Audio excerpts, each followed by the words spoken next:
ये कहानी किस बारे में है?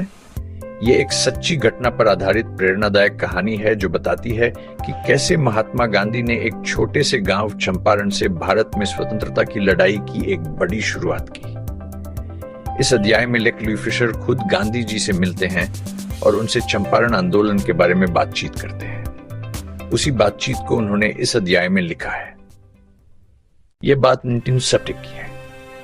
बिहार के चंपारण जिले में अंग्रेजी सरकार ने किसानों को मजबूर किया था कि वे अपनी जमीन पर खाने की फसल की जगह इंडिगो उगाएं। किसानों को अंग्रेजों से बहुत कम पैसा मिलता था और नील की खेती से उनकी जमीन भी खराब हो जाती थी। ये सब देखकर एक शिक्षक राजकुमार शुक्ल, जो खुद भी पीड़ित किसान थे, महात्मा गांधी से मिलने पहुंचे। राजकुमार शुक्ल गांधी जी को एक सभा में मिले और बहुत नम्रता से लेकिन जिद के साथ उनसे कहा, आपको हमारे चंपारण आना ही होगा गांधी जी। गांधी जी ने पहले टालने की कोशिश की, लेकिन राजकुमार शुक्ल की लगन और दर्द ने गांधी जी का दिल छू लिया। आखिरकार गांधी जी ने चंपारण जाने का वादा किया। गांधी जी जब चंपारण पहुंचे तो उन्हें वहां गरीबी, अन्याय और डर से डरे हुए किसान मिले।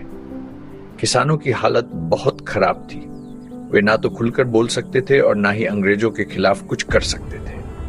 गांधी जी ने ठान लिया कि अब सच सामने लाकर ही रहेंगे, लेकिन अंग्रेजों को गांधी जी का वहां आना अच्छा नहीं लगा। उन्हें चंपारण छोड़ने का आदेश दिया गया। गांधी जी का साहसी फैसला। गांधी जी ने अंग्रेजी अधिकारियों से कहा, मैं यहाँ के लोगों के साथ खड़ा हूँ और जब तक उनका दुख नहीं खत्म होता मैं नहीं जाऊंगा। अंग्रेजों ने उन पर केस चलाने की कोशिश की, लेकिन गांधी जी का समर्थन करने के लिए गांव के हजारों किसान अदालत के बाहर जमा हो गए। ये देखकर अंग्रेज सरकार डर गई और केस वापस ले लिया। गांधी जी ने चंपारण में कोई हिंसक आंदोलन नहीं किया, बल्कि उन्होंने गांव में स्कूल खुलवाए, स्वास्थ्य और सफाई पर ध्यान दिया, कानूनी जानकारी और आत्मबल दिया। डरो मत, जो अन्याय हो रहा है उसके खिलाफ शांतिपूर्वक खड़े हो जाओ। गांधी जी ने जमींदारों से बातचीत करके एक ऐसा समझौता करवाया जिसमें किसानों को उनके हक का पैसा वापस मिला। हालांकि अंग्रेजों ने शुरू में सिर्फ 62% पैसा लौटाने को कहा, लेकिन गांधी जी ने इसे भी न्याय की जीत माना। क्यों? क्योंकि पहली बार अंग्रेजों ने भारतीयों को बराबर समझकर बातचीत की थी। ये केवल चंपारण की नहीं, पूरे देश के लिए मानसिक स्वतंत्रता की शुरुआत थी। इस घटना के बाद महात्मा गांधी को देश भर में एक असली नेता के रूप में देखा जाने लगा।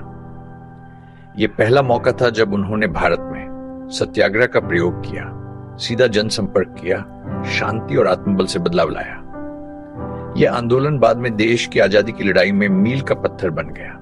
इस अध्याय से मिलने वाली सीख, एक छोटे से गांव से भी बड़ा बदलाव शुरू हो सकता है। दया, आत्मबल और सत्य के मार्ग से अन्याय के खिलाफ खड़ा हुआ जा सकता है। नेता वही होता है जो दूसरों का दर्द समझकर उनके साथ खड़ा होता है। शिक्षा, स्वास्थ्य और आत्मसम्मान, ये किसी भी समाज की असली ताकत है।